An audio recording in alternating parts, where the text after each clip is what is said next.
बहुत वक्त पहले की बात है। एक दूर दराज वादी में नूरिस्तान नाम की एक खूबसूरत रियासत आबाद थी। वहां का बादशाह जैद अपनी दानाई और इंसाफ के लिए मशहूर था। लेकिन उसकी एक खामोशी सबको परेशान करती थी।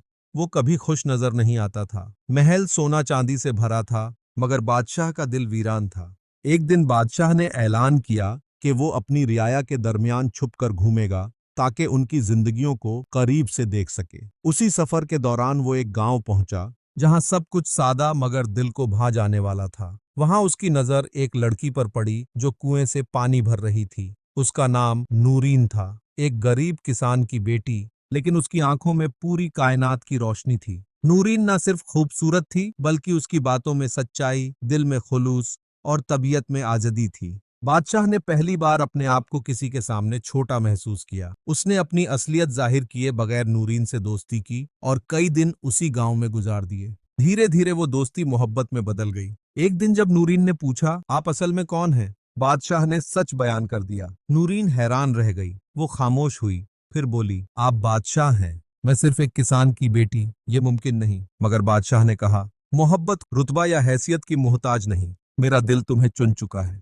अगर तुम भी यही चाहो तो मैं तुम्हें अपना सब कुछ समझूंगा। कुछ दिनों बाद नूरीन के वालिदैन से इजाजत लेने के बाद नूरीन को मल्लिका बने कुछ ही महीने बीते थे। महल की फिजा अब जैसे किसी मीठे सुकून से लिपटी हुई थी। बच्चों की हंसी, रियाया की दुआएं और बादशाह जैद की मुस्कान, सब कुछ किसी नई सुबह की गवाही दे रहे थे। लेकिन हर रोशनी के पीछे एक साया होता है। महल की चमकती दीवारों के पीछे कुछ ऐसे चेहरे थे जिनके दिलों में जलन की आग सुलग रही थी। ऐसे लोग जिन्हें नूरीन की सादगी चुभती थी, जैसे रेत में कांटा।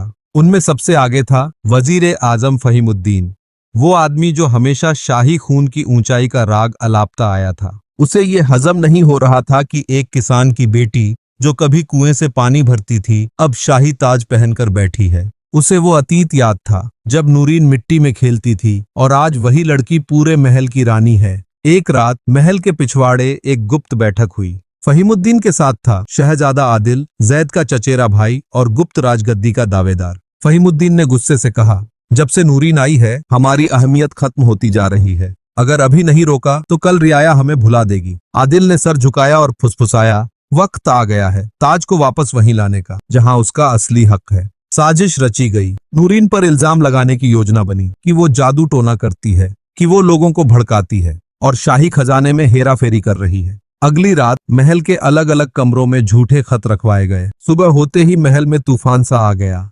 दरबार में हर ओर से आवाजें उठने लगीं। मल्लिका गुनहगार है, राज्य खतरे में है। बादशाह जैद ने कागज उठाए, पढ़ा और फिर कुछ देर तक खामोश रहा। उसकी आंखों में एक गहरी सोच थी, जैसे दिल और दिमाग के बीच जंग छिड़ी हो। फिर उसने एक ही हुक्म दिया, मल्लिका नूरीन को दरबार में लाया जाए। नूरीन आई। उसके कदमों में गरिमा थी, चेहरे पर मासूमियत और आंखों में सवाल। किसी ने उसे सलाम नहीं किया। दरबार की फिजा जैसे ठहर गई थी। नूरीन ने धीमे लेकिन साफ शब्दों में कहा, अगर मेरे इरादों पर आपको जरा सा भी शक है तो मैं बिना एक लफ्ज कहे अभी चनारपुर लौट जाऊंगी। लेकिन सच वही है जो आपने पहली बार मेरी आंखों में देखा था, और वो आज भी वही है।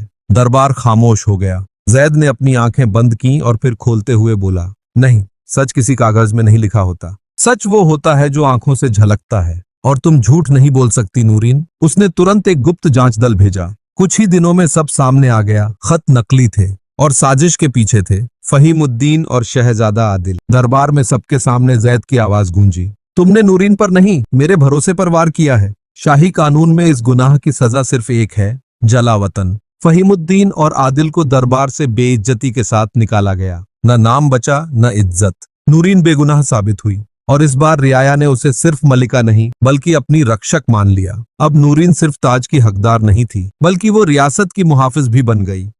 कई साल गुजर चुके थे। अब नूरीन सिर्फ एक मल्लिका नहीं रही थी, वो तो जैसे नूरिस्तान की रूह बन चुकी थी। बादशाह जैद की आंखों में अब वो चमक थी जो सिर्फ सच्चे मोहब्बत से पैदा होती है। महल में हर तरफ सुकून था और रियाया खुशहाल। इसी दरमियान एक रोज फज्र की अजान के वक्त महल में एक नन्हा मेहमान आया, एक शहजादा। जैद ने नूरीन के मशवरे से उसका नाम रखा आर्यान, जिसका मतलब था रोशनी का वारिस। पूरे नूरिस्तान में जैसे ईद का माहौल था। गांव गांव दिए जले और नूरीन ने खुद बच्चों में मिठाइयां बांटी।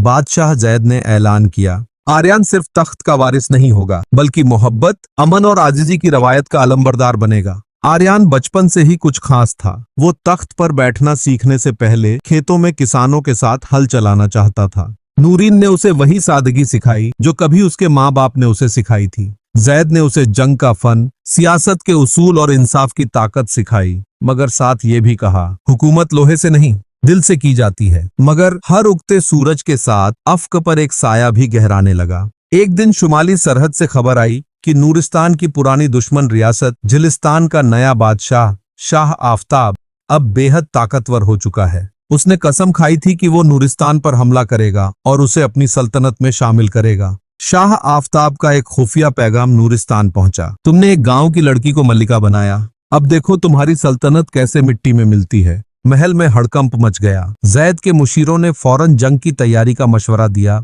मगर जैद और नूरीन दोनों जानते थे कि जंग से पहले अक्ल की जबान बोलनी चाहिए। नूरीन ने अपने बेटे से कहा, बेटा, अगर तुमने सिर्फ तलवार चलाना सीखा तो तुम भी जिलिस्तान जैसे बादशाह बनोगे, मगर अगर तुमने दिल जीतना सीख लिया तो तुम वाकई नूरिस्तान के सच्चे वारिस कहलाओगे। आर्यन ने माँ की बात दिल से लगाई और कहा, अगर जंग आई तो मैं लड़ूंगा, मगर पहले कोशिश करूंगा कि एक कौम को दिल से जीता जाए, तलवार से नहीं। उसी जज्बे के साथ आर्यन ने शाह आफताब के लिए अमन का पैगाम भेजा।